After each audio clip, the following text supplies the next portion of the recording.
sinispread ko na kagad. Okay? It would be better again to put the gel first onto the transducer head, then you spread it around. Then after habang nag-spread kayo, i-on siya. Mag-self-check kayo, gagana siya bigla. Okay? After that, is try to put some minutes first, kahit mga 2 minutes. Then you adjust the intensity. Dito nyo makikita sa display. Okay, dito, 1.5 or 1. Dito. And then, for example, adjust nyo na siya. Then you adjust the minutes as kailangan. Then you go with movement. Okay? 1,001, 1,002. Pag sinabi ng patient, medyo sumususok na, you go faster. Sabi nagpa-periostal pace siya.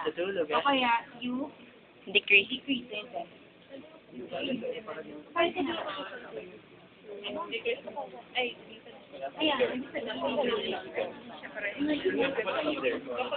Yung kasi dito, pag for example, 1 megahertz na yung inon mo, nilagay mo sa dito, automatically siyang hindi na 1 megahertz. Kasi tayo yung nag-work, ang hirap mag-imagine. So, di ba naglagay tayo ng tissue? So, pagkatapos nun, Ben, okay ka ba? Ano naman naramdaman mo? Aftercare na po yan. Aftercare, di ba? So, you wipe the ultrasound gel from the patient. Eh, di ba try mo. Okay? Tapos, kunwari, may Ng thermometer. Okay? Yes. It's ano eh. Messy. It's more messy. May dumidikit-dikit Mas na. maganda nga yung kukuha mo muna lahat. That's why you have also your ultrasound towel kasi right after kasi wipe off mo siya, may natitira. So, ito yung pag you ask the patient, may nararamdaman pa ho ba kayong dyan? Meron pa rin. Okay na? Okay. So, let's and masyado tumataas eh. Lapit ka. You have a patient who has undergone radial fracture. Saka, tapos, nag-cast siya from here, tapos naka-ganto siya. So, all throughout, nagkaroon siya ng conduction here. So, paano siya ipoposition? So, if you are to position that, again, it would be better na more or less may gravity na pupull towards stretching para ma-take advantage. So, kung ganun yung case, hayaan mo mag-dangle yung weight ng kamay para na-stretch siya. Then, you proceed with ultrasound dun sa muscle. Okay? Kasi malaman nagkaroon ng contraction yan dito sa bicep. Now, do not or avoid going to providing ultrasound on major arteries kasi it could cause thrombus sa movement niya. Kasi mabagal ka eh. Pwede mag-clot yung ano doon, yung blood cell. Okay, nag-dry again. Please try again. Wait na siya.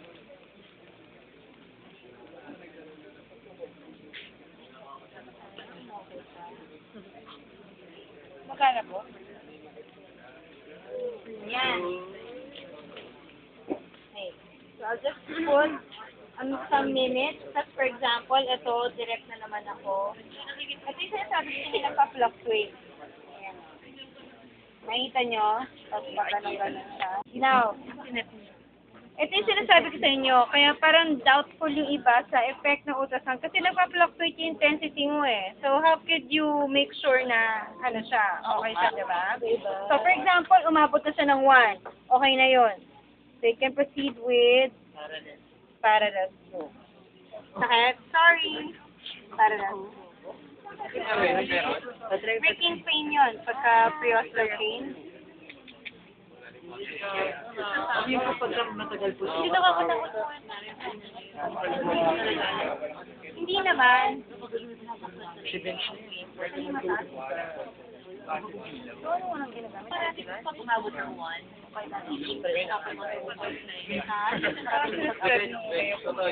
depende kasi sa intensity eh. Kung yun ang kailangan mo, kunwari 1.5, di 1.5. Actually, kung titingnan mo, papasa ko to mabilis yung stroke mo eh. eh. Paano ba po yung tamang straw? Ha? Maano to eh, mabilis to eh. Ito, pagka umiilaw doon sa ultrasound head, ibig sabihin, meron siyang part na hindi siya in full contact. Kasi dapat perpendicular siya. So, kapag fully covered, wala siyang ilaw. Pero, for some areas, for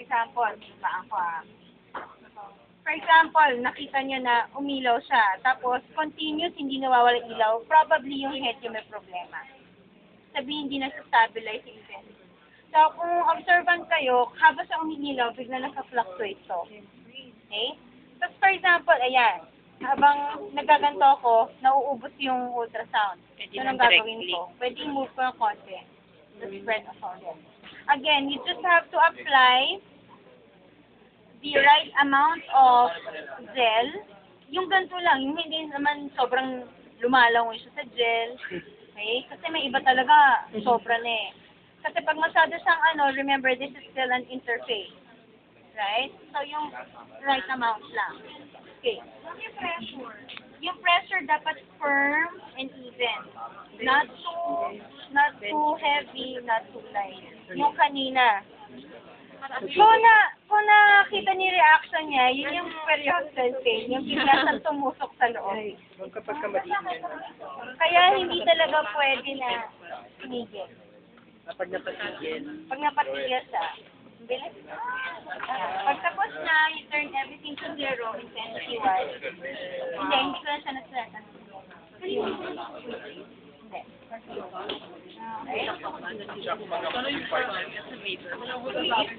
for example, natapos ka na, kahit i-wipe off mo muna yung salo para lang again, hear this lock. Okay? Pagkatapos na you attend to your patient. Okay ka lang? Mainit ba, bench? Anong saan mainit? Dito sa surface or ano? Parang malalim mo. Malalim? Baka may problema po. Okay. So right after that, Hindi pa, ano pag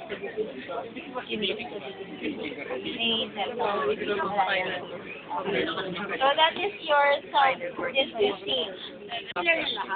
Huli ko na surface, bigla ka na-stroke. Ay, teaching mo. Kaya ka na art. Tapos pag-thread lang. Kaya siya pa ako dyan. Wala.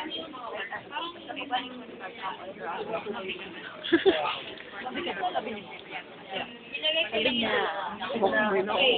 So you have two types of head dito. A big head. We call this the big head. We use this for larger areas. Shoulder, back, or big muscle group. Hips, like this one. And this is a small head. This is for smaller areas. For example, particular ligament, gusto mo, kung na may jumper knee yung patient mo, meron sa libre, patellar pain or something, gusto mo lang doon, then you can use that one. Or, kunwari, dito lang, yes, we have the underwater technique. Later, actually. Okay? So, for that,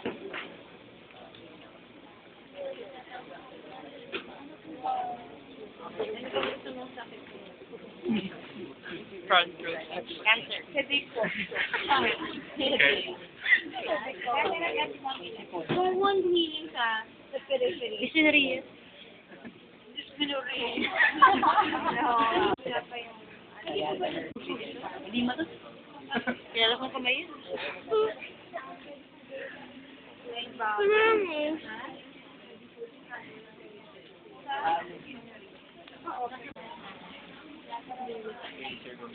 Lateral kasi yun ang yung dito po, basta siguro i-sample ko. For example, low back na to. No pa. Pagka mga kamay, pag mga kamay din, tapos very contour and surface, we actually recommend the underwater technique. Sabi tanong. Sa underwater. Mas maganda yan. Pwede po yung oo nga. Sa underwater.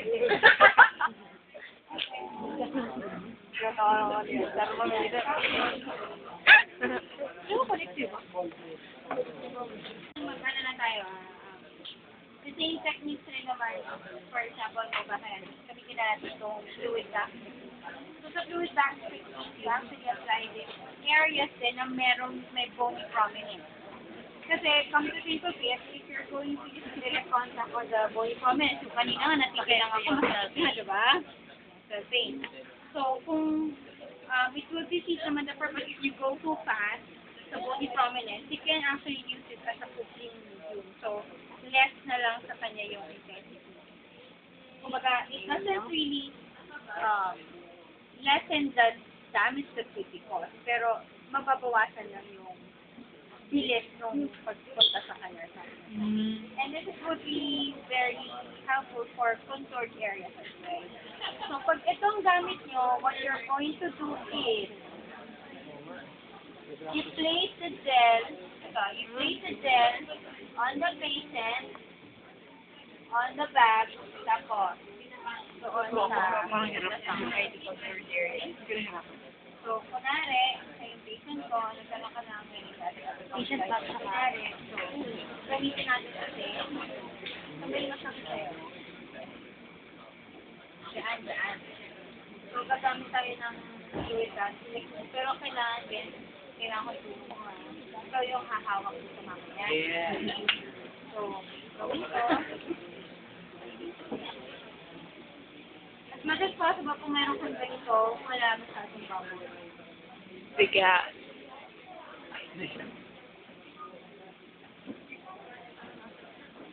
Tempo. Diba?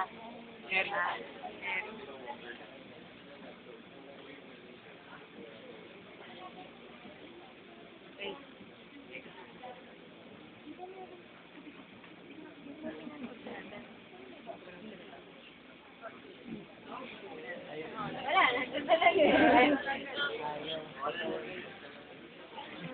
Wala, nandun talaga. So, sa kanya, mas maganda use the singlet, right? Kasi, mas mahirap pag-small. Sabihin ko na sa inyo, if you're going to use this one, mahirap mag-move dito sa glove. Mahirap mag-move. Direct sa skin mo. Ako, I don't prefer.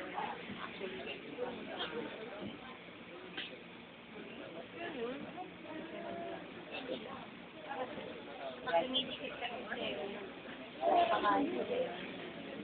ay, wala ka.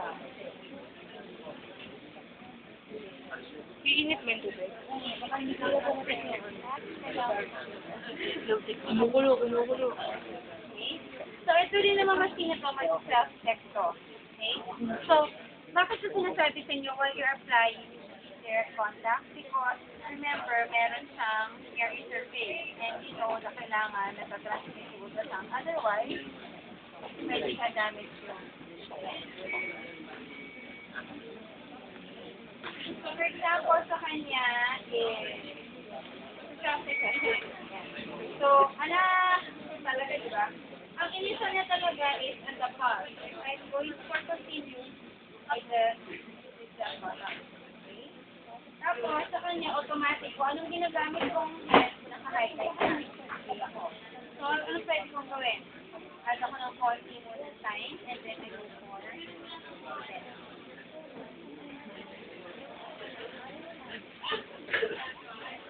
May hinto.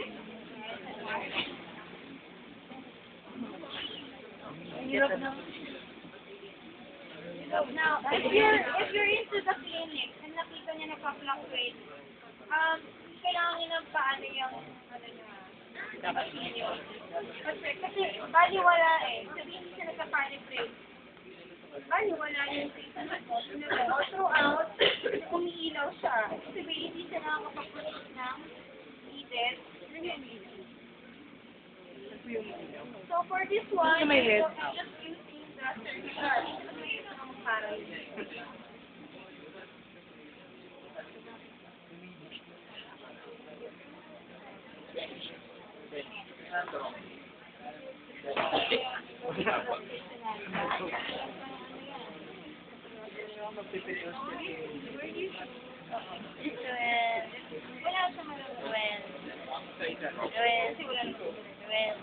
Sorry, Jim, wala akong white hair.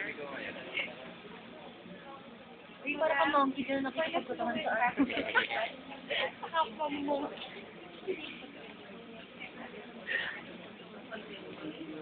Ang hirap kasi kung nakikita niyo ako ngayon, dumidikit siya, oh. Tapos, nawawala siya.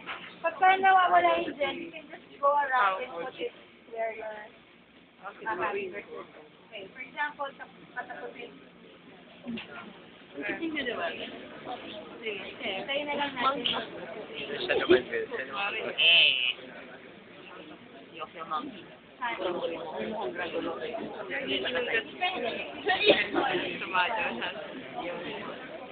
May tremo kayo. Bago na. Inano ko naman.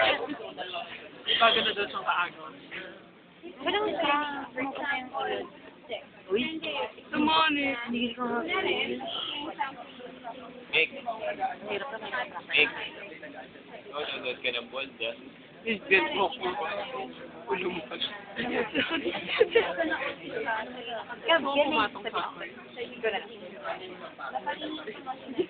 Wag. Kami rin makikinabang dyan. Ano? Yung mo. For example, after this, for example, pagka nag-off, Ano ba na pupunta ko sa kanan? turn on to this to 0. Okay?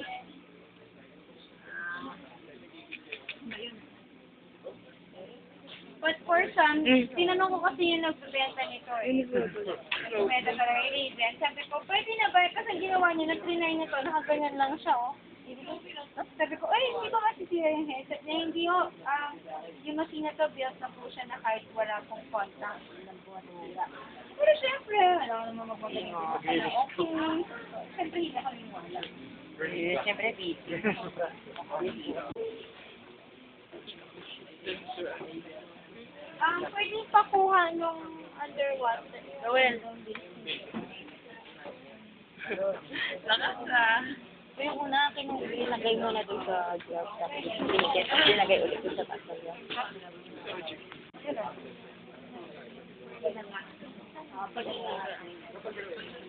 Ay! Ano? Nandiyan na si Ruel, oh, maglalaban na. Mas maganda again, tigas siya.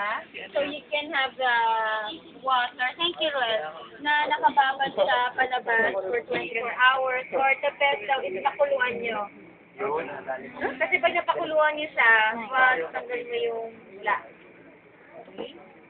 And then, Boiling ba? do not Boiling place habang nag... your hand inside the treatment area. So, ikaw nasa labas ka lang. Kasi, magkakaroon ng, I forgot the term, pero meron siyang part na ikaw yung tatanggap ng ultrasound and ikaw as PT magkakaroon ng joint pain. Okay. Letter P eh, para pero ultrasound. Very articular. Pared. Ano malayo. Kaya talaga. So, for example, ito ko gamitin ko. Dapat kasi walang ganito. Kasi kulang. And make sure also that the position of your patient is something na comfortable sa kanya. So, sa kanya, pwede nakababad na ganyan. Tapos, you take out, of course, yung jewelry, mga rings, or bracelet, for that matter. Ikaw rin as PT para lang hindi basta. Hindi basta. Sigurado. Hindi lang ano, Ang question daw. yes. Mas maganda, oo. Mas maganda, oo. Pareho. Pero hindi mo naman to, pag nagamit ito sa pasyente, tapon na to Ito gagawin sa kabilang pasyente. Ariel? Yung dapat mo, tapos, pwede hindi niya ngayon na ankle sprain, tapos bababad niya rin. Okay? Tapos, So, remember, Fraunhofer zone for underwater technique. This is your underwater technique. And the ideal for that is 2 to 5 centimeters away from the surface. But still perpendicular yung ultrasound head nyo. Okay? But for me, ang nangyayari, masyado nang malayo yung 5 cm. More or less mga 2. Basta mo nila na may konti na lang gap from the treatment surface area. Tapos nandun ka. Okay? Again, huwag nyo ibabad yung kamay nyo. Andito ka lang sa labas. Now, if you're going to use the underwater technique, also make sure that the ultrasound machine is capable of being submerged also in the water. Yung mga ganito, pwede na siya. Kasi dati, sa pre-hospital, pre-internship namin, bababad ko na sana yung ultrasound head. Pinigilan ako ng CS. Hindi pala. Buti na lang. Hindi, pareho siguro kami na ako din. Hindi ito pwede. Mga ganyan po. Wala pang technology ata. Sasira naman po siya. Ito Sa plastic. Binawad yung buong machine. So, as of now, medyo takot na ako na naka-expose yung mga wire niya. Ay, baka mag-electrocute. Naka-electric. Ang kulingat. Masigil na lang. Tama, yung ano naman ang gagamitin natin. Maayos.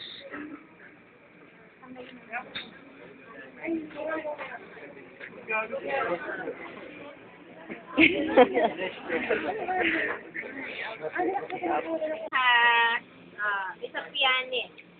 Yes! Carpal tunnel. Tapos, may pain siya. Tapos, sa kanya dito, kunwari sabihin niya, ang pain niya, sabihin natin, carpal tunnel syndrome na lang. Sa carpal tunnel syndrome, type. So, nangyari sa kanya, pag binabad ko yung kamay, okay lang. Siyempre, dapat nakababad siya, di ba? Tapos, tatansahin mo, malamig. Ayan. Tatansahin nyo, wala, hindi pa naka-on na. Saan bang carpal tunnel? Ha? Iba yun. Make sure pag sinabi nyo na carpal tunnel kasi, hindi dito ha, dito. Yeah. Dito, okay? So, from there, dito ka sa labas. Okay? And then you do your scope. Hindi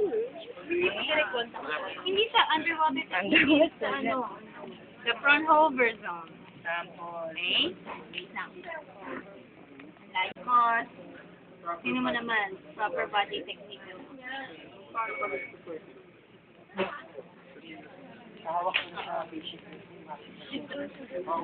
Paano nasasabi na effective siya? Nice. Yung nagre-report. Nagre-report mamaya. Ilang centimeters away from the patient? 2 to 5.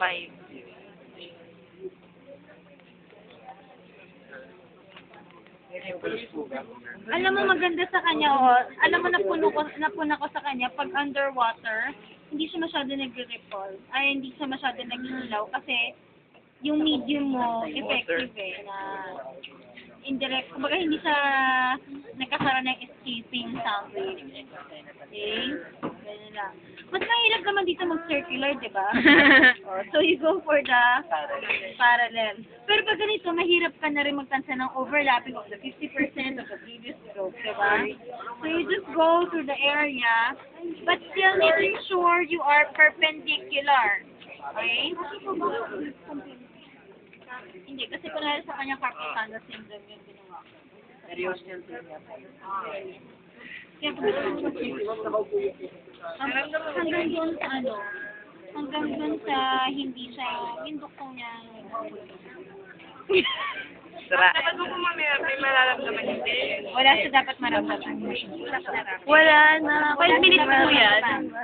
This is for example, for 5 minutes. Kasi gusto ko kayo mag-practice pagka dinemo ko ng buong 5 minutes tayo. Diba? Pwede magka-periostal. Pwede. Gusto nyo? Sample. Nagulat si Ben. Naramdaman na rin niya kasi. Kaya masakit ang periostal. Kaya meron tayong periostal pain na biglang sakit. Kasi ang periostal nyo mismo is a vascular. Yung bone nyo, highly vascular, but the covering itself is not. So doon, naiipon lahat. Hindi napigilan yun.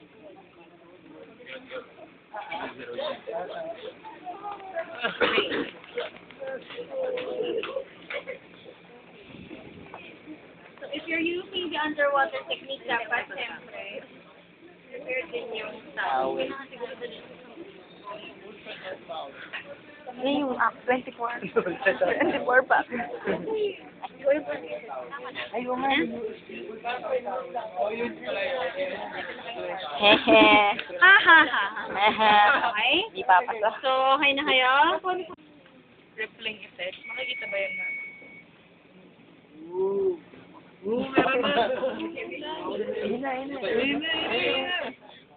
Love eh.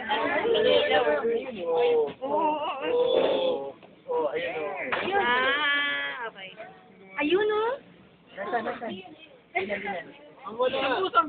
Meron. Lapit ka, lapit ka. Ano yun? Ano pinangyayari doon? Ano nangyayari dapat?